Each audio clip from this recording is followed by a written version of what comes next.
Nina, congratulations on the victory. When it went to the scorecards, even though this was in Canada, were you confident you had the victory?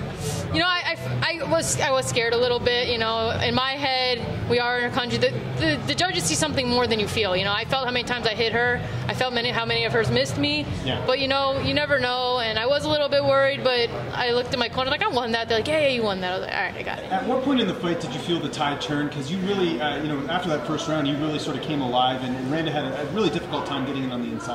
You know, I usually have a slow start. My first rounds are kind of a feeling out process. Most of my finishes are actually in the second and third round.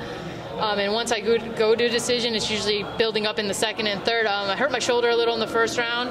So after feeling that, I was like, I got to do everything I can to not let her take me down again because I can't fight that arm off. And it worked out. Did you have to make adjustments on the way, or was it just obviously she took you down the first? Did you have to make any adjustments, or did she fade a little bit? What did you do to turn? I threw technique out the door and just like muscled out of any attempt of a takedown. It was like, you're not getting me down again. That's what happened. Very nice. So you got a nice little streak put together now. I mean, what do you attribute the success to now? You know, I just kind of took the politics out of the fighting. Like, so much people worry about, like, I deserve this, or I'm so good I should be there. You know, you just got to let it roll. They're going to pick the fights. You just answer the phone and say yes or no. And once I just started living I actually make a joke with Amanda after every fight. I'm like, I'm retired, and then if they call me, I'll make a decision. So it kind of takes the pressure off of me being like, when are they going to call me? So it's been working.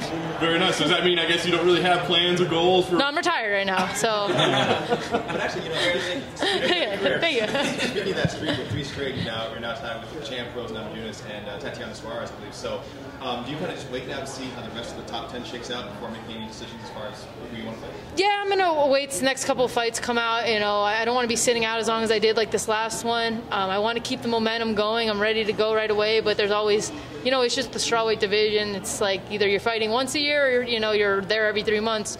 So hopefully they get something going right away. I hope for that.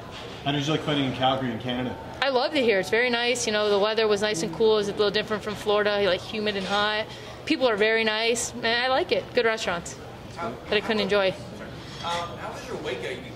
You've had tough weight cuts, but everything that's at least outside looks really good. This is the smallest I've been coming into a strawweight fight. You know, I kept my diet really low this time, and I kept my weight what I would fight tonight. So I kept my diet so that I was performing the same weight that I would be performing tonight, not like getting big and then shrinking and then not fighting the same weight that I shrunk throughout the whole camp.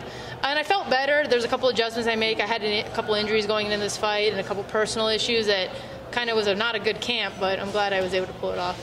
Was it more of just a different plan you had, or was it more just discipline? It was more discipline. I changed my training up a little. I used to overtrain a lot and always get injured and stuff. And this time I kind of listened to my injuries. If I was hurting, I wasn't going back to the gym and throwing my arm into another wrestling camp. You know, like if it hurt, I didn't wrestle that day. If it, you know, I had a few injuries that I had to work around and just took it as that. I didn't beat myself up over like I need to train 30 hours a day. You know, so it's okay. So what do you do now? Do you take time off, or do you turn straight to helping Amanda? What's the plan? Both. You know, I'll take this week off. We're waiting for Cyborg to sign. Hopefully she does it. Amanda's preparing for that. She's going up to 45. She's eating a lot, so hopefully it's not a 35 the next one. And I'll be there to help her. Same thing, just keeps going back and forth.